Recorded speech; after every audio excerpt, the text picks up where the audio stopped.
We have this rather peculiar idea in our culture that helping others is always the right thing to do.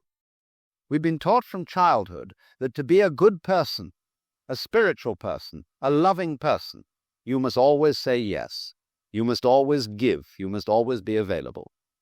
And if you hesitate, if you pause, if you dare to set a boundary, well, then something must be wrong with you. You must be selfish. You must be unkind. But what if I told you that this entire notion is backwards? What if the compulsive need to help everyone, to fix everyone, to rescue everyone, is not actually love at all, but a form of interference, a way of disrupting the very lessons that life is trying to teach? Think about it. When you continually rescue someone from the consequences of their own actions, what are you really doing? You are not helping them. You are keeping them trapped. You are preventing them from learning. You are standing between them and the wisdom that only comes through experience. Now, I'm not suggesting we become cold or indifferent. That would be another extreme, wouldn't it? The question is not whether we should care. The question is how we care. And more importantly, who we choose to pour our energy into. Because you see, there are certain types of people who will drain you dry. They will take and take and take, and no matter how much you give, it will never be enough. And the tragedy is not that they are taking. The tragedy is that you are preventing them from growing. Let me share with you 7 types of people that you must learn to recognize. Not so that you can judge them or condemn them, but so that you can protect your own energy and allow them to face the very experiences they need to wake up. Number 1, the chronically lazy.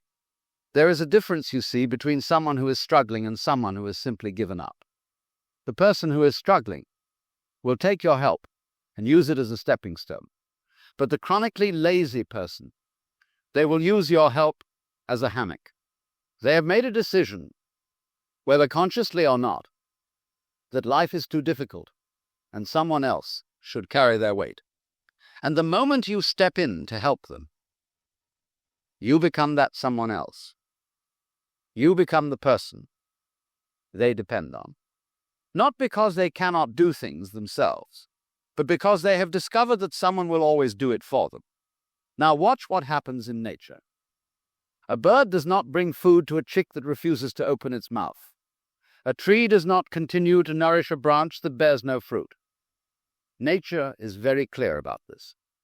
If something is not producing, if something is not contributing, it is eventually cut off, not out of cruelty, but out of wisdom.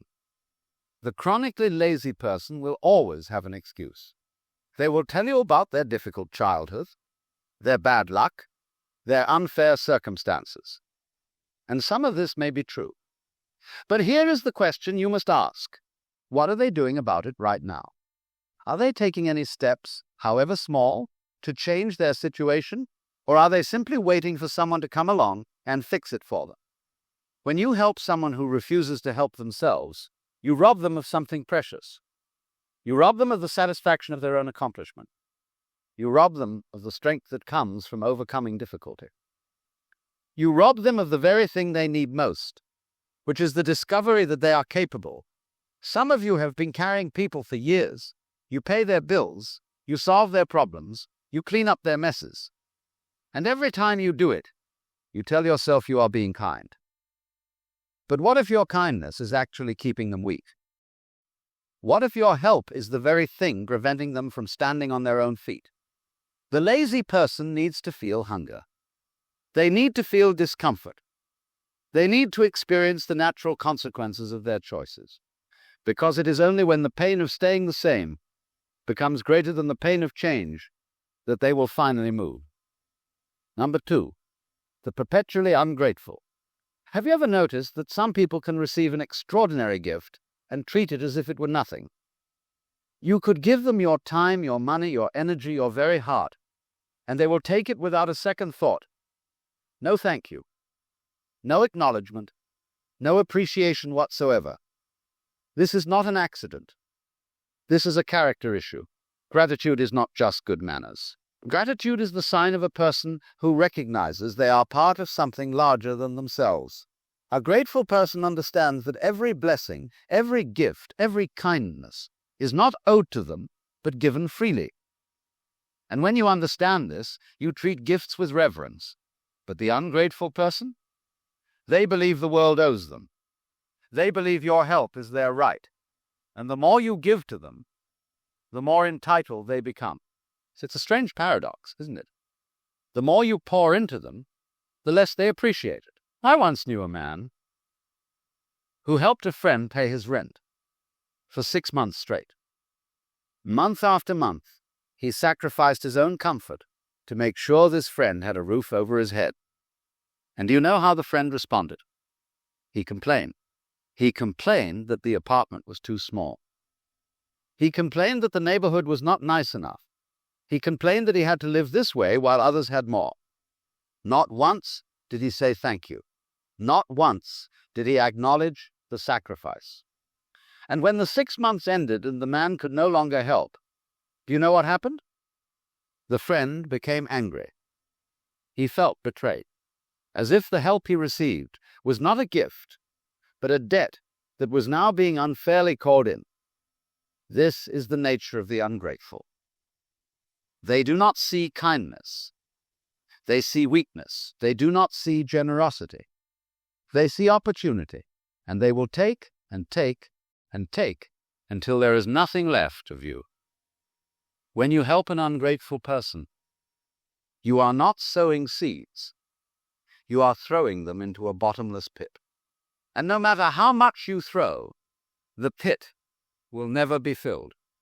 Number 3, the arrogant and self-righteous. There are people who do not want your help. They want your validation. They do not want your wisdom. They want you to confirm what they already believe. And if you dare to offer anything that challenges their view of themselves, they will reject you entirely. The arrogant person is not suffering from a lack of knowledge. They are suffering from an excessive pride.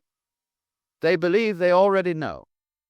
They believe their way is the right way, and anyone who suggests otherwise is simply wrong. Now, pride is a curious thing. It masquerades as confidence, but it is actually fear.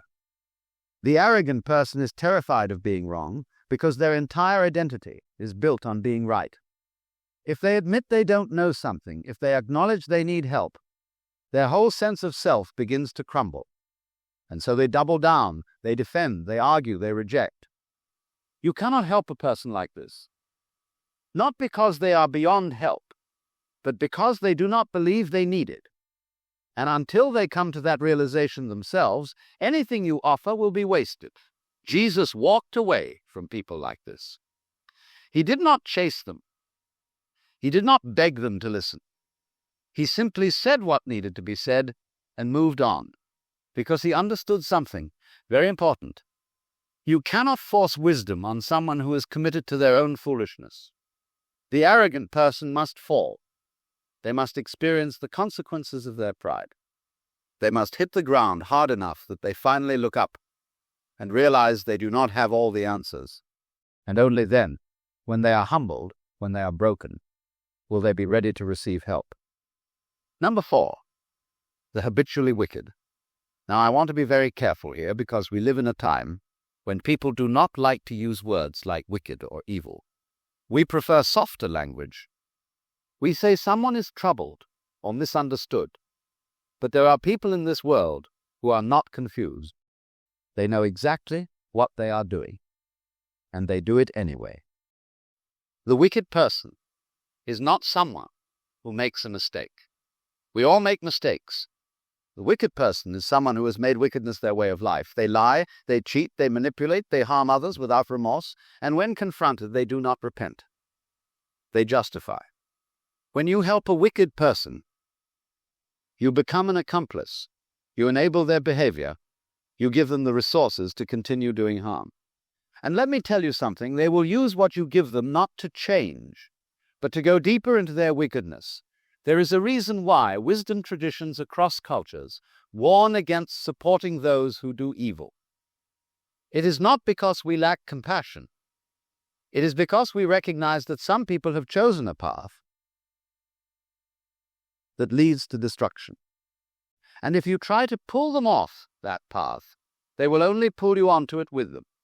The wicked person does not want to be saved. They want to be empowered. They want someone to fund their schemes, to cover for their lies, to clean up their messes. And if you step into that role, you are not helping them. You are partnering with darkness. Number 5, the incurably foolish. A fool is not someone who lacks intelligence. A fool is someone who refuses to learn. They make the same mistakes over and over again. They ignore advice. They reject wisdom. They touch the hot stove repeatedly and then wonder why their hand is burned. The difference between a wise person and a fool is very simple. A wise person learns from experience. A fool does not. Now here is what makes this particularly difficult. The fool will often come to you in distress. They will be in crisis. They will be desperate, and your heart will go out to them. You will want to help. You will want to rescue them. But if you look closely at their history, you will see a pattern. This is not their first crisis. This is not the first time they have needed rescue. In fact, they have been in this exact situation multiple times before, and each time someone helped them, and each time they went right back to the same behavior that got them into trouble in the first place. The fool is like a person drowning in the ocean, who refuses to grab the life preserver you throw them. Instead, they keep thrashing and splashing and going under. And if you jump in to save them, they will pull you under too. You cannot save a fool. Only life can teach them. Only the consequences of their own actions can break through their stubbornness. And if you keep intervening, you prevent those consequences from doing their work. Number 6, the master manipulator. The manipulator is perhaps the most dangerous person on this list because they are the hardest to recognize. They do not come to you with demands. They come with stories. They do not take from you directly. They make you want to give. The manipulator understands human nature. They know that good people want to help. They know that kind people feel guilty when they say no. And they use this knowledge like a weapon. They will tell you exactly what you need to hear. They will play on your emotions. They will make you feel special, needed, important. And before you know it, you are doing things for them that you would never do for anyone else. The manipulator is a shapeshifter. With one person, they are the victim. With another, they are the hero. They change their story depending on who they are talking to. And if you compare notes with others who have dealt with them, you will find that the stories do not match. When you help a manipulator, you are not helping a person in need. You are feeding a system. You are providing resources for them to continue their gains. And the moment you stop giving, the moment you see through the act, they will turn on you. They will paint you as the villain. They will tell others how you wronged them. And they will move on to their next target. Number 7, the unrepentant rebel. Finally, there is the person who knows better, but refuses to do better. They have been taught. They have been warned.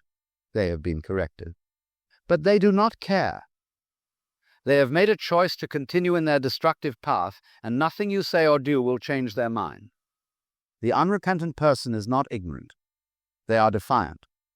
They know what is right, but they prefer what is wrong. And when you try to help them, they will nod and smile and agree with everything you say. But the moment you turn your back, they return to their old ways. This is the hardest type of person to let go of, because you can see their potential. You can see what they could become if they would just change. And so you keep hoping, you keep believing that this time will be different. But it never is. The unrepentant person must want to change. And until that desire comes from within them, all the help in the world will make no difference. You cannot want their healing more than they want it. You cannot fight for their freedom harder than they fight for it. And if you try, you will exhaust yourself, while they remain exactly the same. So what do we do with all of this? Do we become cold and indifferent? Do we stop helping people altogether? No. We learn discernment. We learn to recognize the difference between someone who is struggling and someone who is stuck. We learn to distinguish between someone who needs a hand up and someone who wants a free ride. We learn to see clearly, without judgment, but also without illusion. True compassion is not enabling. True compassion sometimes means stepping back and allowing people to face the consequences of their choices. Because it is often through difficulty, through hardship, through hitting bottom, that people finally wake up. When you help the right people, you see fruit. When you pour into good soil, you see growth. But when you give to those who are not ready, who do not want to change, who will only use you and drain you, all you will see is waste. Your energy is precious. Your time is finite. Your resources are limited, and you must be wise about where you invest them. Not everyone deserves your help, and that is not cruelty. That is wisdom. So ask yourself today, who am I helping that I should let go? Who am I rescuing that needs to fall? Who am I enabling that needs to face their own consequences? And when you find the answer, have the courage to step back. Not with anger, not with resentment, but with the understanding that sometimes the most loving thing you can do is allow someone to experience the full weight of their own choices. Because in the end, you cannot save anyone. You can only point the way. And whether they walk that path or not is entirely up to them.